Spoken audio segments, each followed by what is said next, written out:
Hey Pam, so this is found in the 2021 folder in the drive. I also emailed it to you, but would have to wait until after the late call-in so we would know exactly how many entries we had.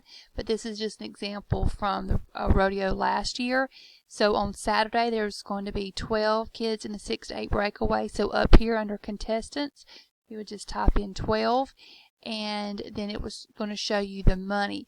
But you have to look over to the side. Since there's 12, we would look down to this payout down here.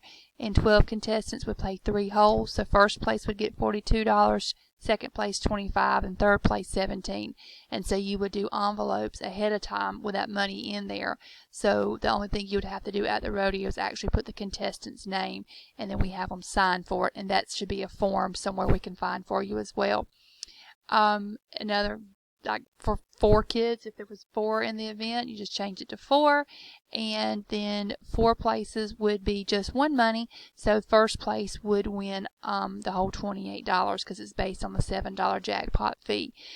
With team roping, it gets a little tricky because you can have draw partners, and unless that draw partner puts money in, if they were to win, they're not going to get any money. You have to actually pay the jackpot fee in order to compete for the prizes. So it may be that you have 10 headers that's entered, and you would pay out 2 places, but you only have 4 healers, and you'd only pay out 1 place with that.